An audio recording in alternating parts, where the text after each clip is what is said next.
Olá, sejam bem-vindos à correção da semana 2 do PET 6. Pra gente a semana 2, se vocês é só o dia seguinte, a gente vai continuar postando aqui. Espero que vocês estejam vendo o que a gente está publicando e acompanhem a gente nas redes sociais, que a gente está postando bastante coisa legal lá. Então, qualquer coisa, pede contato para Simone de novo, ela passa para vocês. E vamos para as questões. A questão 1 fala que em um lago, 3 populações formam um sistema estável. Microcrustáceos que comem fitoplânctons e que são um alimento para pequenos peixes. O número de indivíduos desse sistema não varia significativamente ao longo dos anos, mas em um determinado momento foi introduzido no lago um grande número de predadores de peixes pequenos.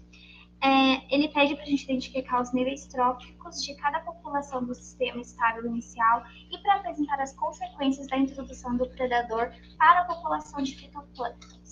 Bom, com essa tabelinha aqui que eu fiz, vocês vão ver que os fitoplânctons, eles vão compor o primeiro nível trófico e eles vão ser os produtores. Os microcrustáceos, eles vão compor o segundo nível trófico e eles vão ser consumidores primários. Então, os fitoplânctons produzem e os microcrustáceos eles vão ser os consumidores primários. E os peixes pequenos, eles vão compor o terceiro nível trófico, que são de consumidores secundários. Então, os fitoplânctons, eles produzem, os microcrustáceos, eles são os consumidores primários de fitoplânctons, e os peixes pequenos são os consumidores secundários dos microcrustáceos, ou palavrinha. Então, com a introdução do novo predador que o texto apresenta de peixes, a introdução desse novo predador de peixes, ele espera-se que ocorra uma diminuição no número desses peixes, o que vai acabar provocando um aumento no número de microcrustáceos e uma diminuição na quantidade de fitoplânctons. Por quê? Quando você colocar esse novo predador, que ele só come esses peixes pequenos, eles vão comer praticamente todos os peixes pequenos, mas eles só comem esses peixes pequenos. Esses peixes pequenos, eles são responsáveis por comer esses microcrustáceos. E esses microcrustáceos, eles comem os fitoplânctons. Se não tem peixe pequeno para comer microcrustáceo, então esses microcrustáceos, eles vão reproduzir, vão aumentar bastante, e eles vão comer todos os fitoplânctons. Então, vai causar uma desordem, porque, assim, se eles comerem todos os fitoplânctons, não vai ter mais, então eles vão acabar morrendo por falta de alimento. A questão 2. Pesquisadores brasileiros que estudam a nascente de águas cristalinas da Baía Bonita, na região de Bonito, registraram uma curiosa rede alimentar. Peixes conhecidos como piraputangas concentram-se em região dessa nascente, onde grupos de macacos pregos se alimentam de frutos das árvores existentes ao redor da água. Os macacos, eles deixam alguns frutos cair na água, atraindo os piraputangas, que se alimentam dos frutos. Concentrados na obtenção de alimento, os piraputangas tornam-se presas fáceis de outros peixes, como os dourados. Em dada ocasião, um dos pesquisadores observou que uma piraputanga, que havia sido mordida por um dourado, mas conseguira escapar, acabou capturada por uma sucuri. Ele pede, na questão A, que entre organismos citados no texto, qual ou quais são os produtores, e qual ou quais são consumidores secundários. E na questão B, que organismos não citados no texto ocupam o último nível de transferência de energia entre os organismos do ecossistema. Bom, na resposta da A, você tem que a árvore que dá o fruto, ela ocupa o primeiro nível trófico, que é o de produtor. Ela vai produzir os alimentos para os macacos e para os piraputangas. Esses macacos e piraputangas, eles ocupam o segundo nível trófico. Eles são os consumidores primários desse fruto, que é produzido pela árvore. Os dourados e a sucuri, eles compõem o terceiro nível trófico, que é o de consumidores secundários. Então, você tem a árvore, que ela produz o fruto. O macaco e o piraputanga, eles são os consumidores primários desse fruto. E os dourados e a sucuri, eles são os consumidores secundários que consomem esses piraputangas. A resposta para a questão B, que pergunta que organismos não citados no texto ocupam o último nível de transferência de energia entre os organismos do ecossistema. Bom, esses são os decompositores, que são nossas bactérias e fungos. Eles vão ocupar o último nível de transferência de energia. Eles vão estar decompondo restos de alimentos, restos de animais. São nossos decompositores.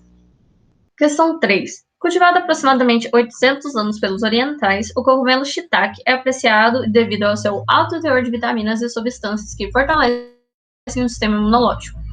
Ele é cultivado em troncos, onde suas hifas nutrem-se das moléculas orgânicas da madeira. Uma pessoa, ao comer cogumelo shiitake, está se comportando como A. Consumidor secundário do segundo nível trófico. B. Consumidor primário do primeiro nível trófico. C. Consumidor terciário do quarto nível trófico. D. Produtor do primeiro nível trófico. E. Consumidor secundário do terceiro nível trófico. A resposta correta é a E. Consumidor secundário do terceiro nível trófico. Mas por que essa alternativa está correta? Vamos falar primeiro de quem seria esse consumidor secundário, né? O primário é o shiitake, que ele se alimenta do tronco da árvore onde ele está. E a pessoa seria o consumidor secundário, que se alimenta do cogumelo. A pessoa é o terceiro no nível trófico, pois o primeiro seria a árvore, onde o cogumelo foi retirado, né? No enunciado fala que o cogumelo é cultivado em troncos, que serve para a sua nutrição. E no segundo nível trófico seria o próprio cogumelo, que está na árvore, né, se nutrindo dela. E o terciário, a pessoa que consome, né, a pessoa que consome esse cogumelo. 4.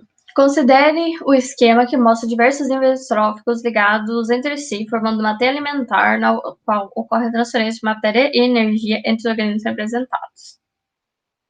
Aqui, essa questão fala mais sobre os níveis de energia, né? Ela, na verdade, é uma questão bem mal formulada e confusa. Eu prefiro mostrar as alternativas para vocês explicar qual está correta, porque essa questão foi muito confusa. Ela dá a ideia de que Paulo pode ser respondida de duas formas, né? A que a gente considera... Eu vou ler primeiro as alternativas e depois eu falo qual que a gente considerou a correta. A quantidade de energia disponível no nível trófico do gafanhoto é maior do que no nível trófico do mussaranho.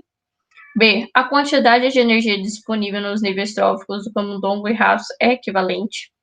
C. A quantidade de energia ao longo dessa cadeia sofre pequena variação devido à participação de organismos provenientes de diferentes ecossistemas. D. A maior quantidade de energia disponível ocorre no nível trófico dos moluscos marinhos em relação ao nível trófico das aves costeiras. E. A quantidade de energia pode aumentar ou diminuir, pois o mesmo animal pode participar de várias cadeias alimentares simultaneamente com motivo típico. A resposta que a gente considerou correta é a A. Por quê? Porque o fluxo de energia, energia trófico, ele pode ser representado por uma pirâmide, né? Porque pode não parecer, mas esse esquema está representando essa pirâmide. As bases da pirâmide, elas ficam agrupados os organismos que são produtores, seguidos dos seus consumidores. A cada nível dessa pirâmide representa a transferência de energia, começando de baixo para cima. Quanto maior for o nível, quanto mais o animal está subindo nessa cadeia, menor é a quantidade de energia que ele transmite. Então, por isso, a gente acha que a A é a alternativa correta. Obrigada pela atenção, gente. Se vocês tiverem alguma dúvida, deixe nos comentários ou comunique a professora Simone. Nós estamos aqui para ajudar vocês e espero que vocês tenham gostado. Até semana que vem.